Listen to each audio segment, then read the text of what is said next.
Hey guys, so today we're going to talk about key clicks, and this is going to be the next video in the Contemporary Techniques series. If you haven't seen the rest of that series, I'm going to link them in the description and in the cards. Please go check it out. I've covered slap tongue, flutter tongue, and whistle tones so far, and now key clicks. Some of you are probably looking at me like, why are we covering key clicks? They're easy. And you're right, they are pretty easy. But there are some things that are difficult, and quite honestly, talking about the basics is sometimes good. Going back and really making sure your foundation is there is really important, and taking that for granted can create a lot of issues. So, the most simple form of key clicks is the click without flute tone. It's literally just hitting a key.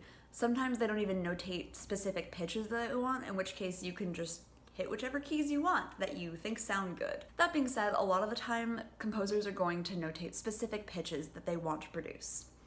And the general theory behind which keys to click when you're trying to produce a specific pitch is when you're done clicking, you want to be in the fingering for that note. So if you want a G to be produced, you have to click one of the 4 keys that are involved in the fingering for G. Some of them are a little easier than others, because that's quite easy. This one, not so much. General rule is if you can avoid clicking the C key, you're better off.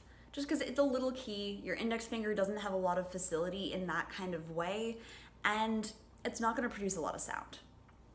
That being said, you can definitely still produce a G clicking the A key. So how do you decide which key to use?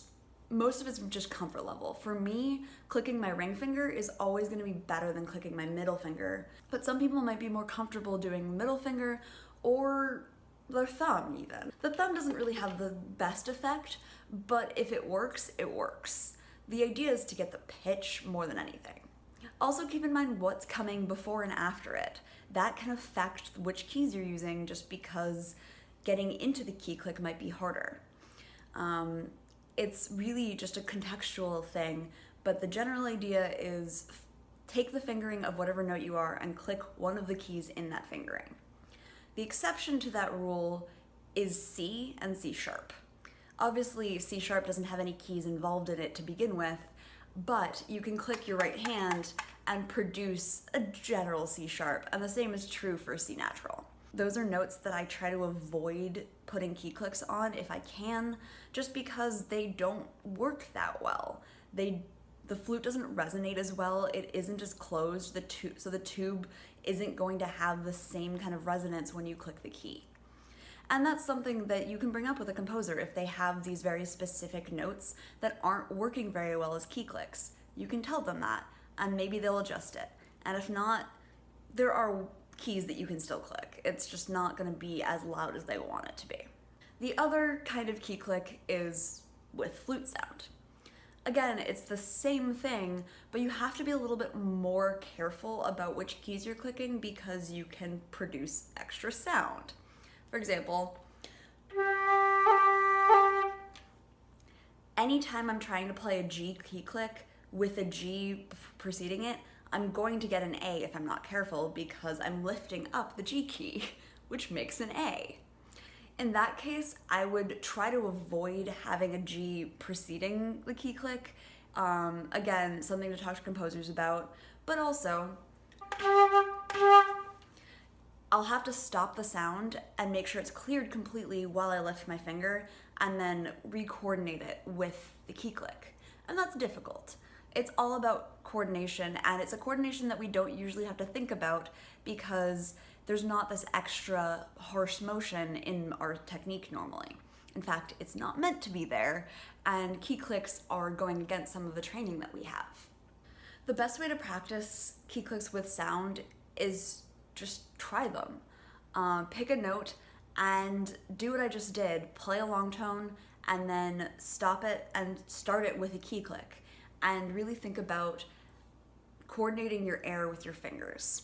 That sounds like something your teacher has probably told you like 80,000 times, but this time there's an auditory cue to give you that sense of coordination, so it is a little bit easier once you get used to it. Also keep in mind that there is an extra action that needs to happen.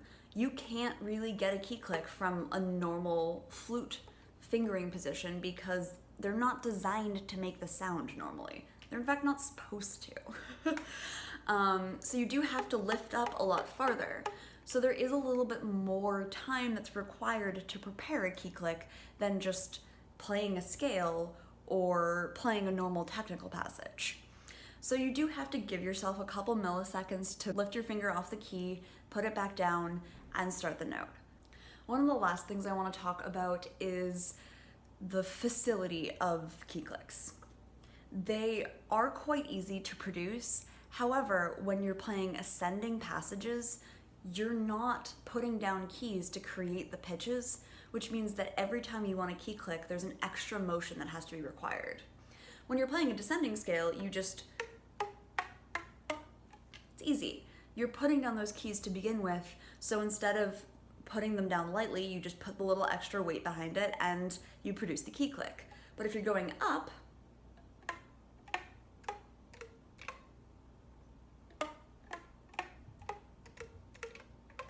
you can hear that there's a little bit of a mordant every time I do it, and that's because I have to lift keys, and then lift the next one, and it's very, very difficult. Completely possible to do, it just takes a little bit more practice. That's something to keep in mind if you have ascending key click passages in a piece or you're writing them yourself, that it is more difficult, and it does take more time, and it won't be as clear as the descending key clicks. So I hope this is helpful. I am currently at Splice, so if I'm not responding to things, it's because I'm doing lots of electroacoustic stuff. As always, if you like this video, please give it a like. If you're new here, subscribe. If you want to support me more, check out my Patreon, and I will see you guys on Saturday.